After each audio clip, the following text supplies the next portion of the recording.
Welcome back to the 15 Debutantes of Christmas series, where we're working our way through every bomber who cracked into the AFL side in 2025. Today, we're taking a look at our number 12 debutant, Oscar another of our mid-season pickups. His debut came on July 12th at the MCG against Richmond, a game that, let's be honest, will go down in history as one of the more excruciating watches the sport has ever produced. I'm still recovering. I'm sure everybody else is as well.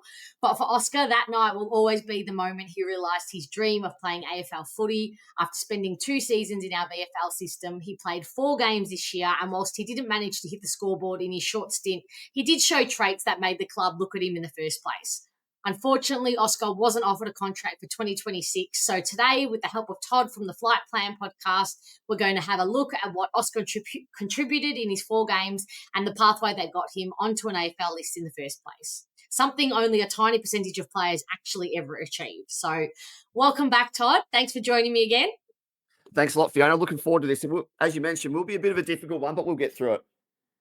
Yes, it is. I think there's still definitely points that make it him worthy of celebrating from this year. So talk to me about some of those points that showed why we picked him up in the first place.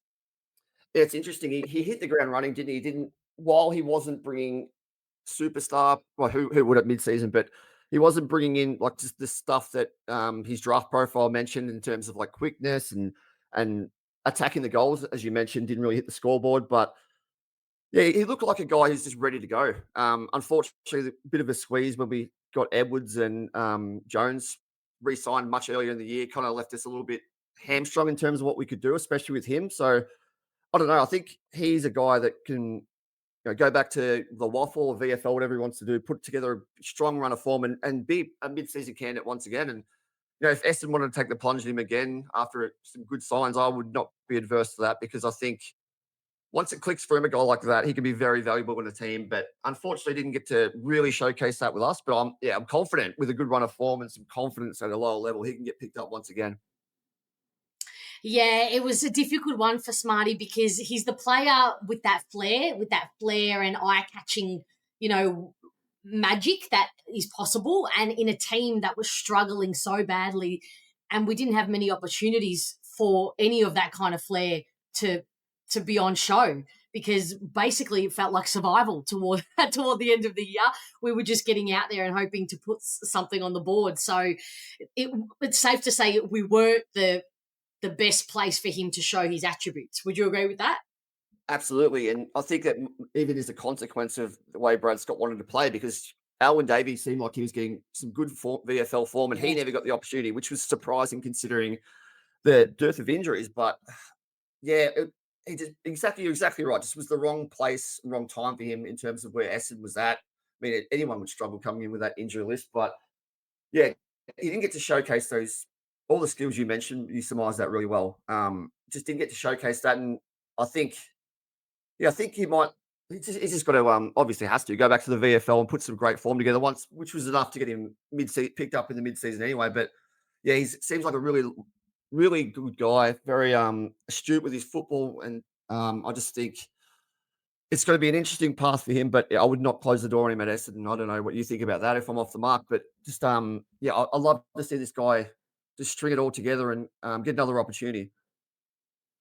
Yeah, it almost felt like I know certainly in some of the group chats I'm in, it almost felt like had he got that goal, that elusive goal or a goal in his time, it would have changed things. It kind of felt like that because he was on the brink of kicking a goal so many times. He kicked 3 behinds in the second game against the GWS and then 2 against the Dogs. He just couldn't convert it. And he's at 180 centimetres. He's not that typical small forward. So maybe we were putting a greater expectation on him to be that buzzy, run down, doing rundown tackles every 3 steps. He's not that typical. He's more of that combination of strength and athleticism in a player. And as I said, one with that flair and that a bit of that X factor, which he was showing in the VFL like consistently throughout the couple of seasons. Do you think because we were looking ahead at the draft and knowing that we had Hussein Alachkar and Adam Swade, on the radar, do you think that possibly also was the club's decision to cut him, not so much that he wasn't producing or wasn't had the ability to produce. Yeah, definitely. I think, and also the list crunch that every club's going through. But I think him and Alwyn Davey Jr. were the main kind of Yeah. collateral damage with all that, and no fault of their own, just a list crunch. And with Tasmania coming in, you got to be really smart with your list positions. And unfortunately, yeah, Smarty just couldn't get on that list, but he's not too far off it. So I really hope he doesn't get too disappointed with their delisting, and yeah, puts his best foot forward. And I was going to ask you too, just before we move on, about, do you see a bit of Steve Johnson? Not obviously not to that extent, but Steve Johnson in the way he plays, like he kind of has that bigger body for a forward. Has the skills we saw obviously at VFL level didn't convert, but he just reminds me so much of Steve Johnson. If he could get some confidence at AFL level, it can really add a lot in that forward 50. Yeah, certainly when Stevie J would rest down forward in stints, he does Yeah. he does remind me of, because he does have those high flying antics and the powerful bursts inside 50. So Stevie J was all about that. I remember when we played them in 2011, he kicked a goal like he was on the ground, he was lying, he was on his butt, and he kicked a goal. So I can definitely seen Oscar Smart do similar things. So yeah, it's a good comparison. I just wish, I feel for him, and you're right. It was probably in the end more to do with our list squeeze rather than what he was bringing in. I think also the fact that we signed Liam McMahon, Archer May, and then obviously in that period we signed on Tom Edwards, Harry Jones signed a new contract as well. It was clear that the club saw that the tall forwards, half forward positions were something we were lacking in more so, and prioritize that more so than that small forward area, which I still think we're going to need to get some reinforcement in. I just would hate for Kako to be left up to Kako next year again, because that's what happened this year. Yeah, you're right. I think he was just a victim of the list crunch, unfortunately. All right, so now on to the Santa segment. What do you want Santa to bring Oscar Smart for Christmas so that he may get another chance elsewhere? I believe it's up till February for clubs to sign players on for the SSP, etc. So, what would you want Santa to bring him? Definitely a clean bill of health. He just needs to get continuity, get eyes on him, and put his best foot forward. It's just so difficult for these guys who are on the periphery, on the fringes. If they get injured, it's almost like a line straight through their name. So I just want a clean bill of health for him. Great kid. An opportunity to be really good in the right situation. But yeah, he's got to stay healthy this preseason and hopefully lands an SSP spot, or if not, mid-season draft like he was for us. But yeah, just please stay healthy, mate, because you've got a very promising career ahead of you. And what is something that you'd like to see him cut out of his game in order to ensure he does get that second chance at AFL? So, Uh, and to avoid getting the cold for Christmas. Kicking his goals, taking his opportunities. You couldn't do it at Essendon. What's going on, mate?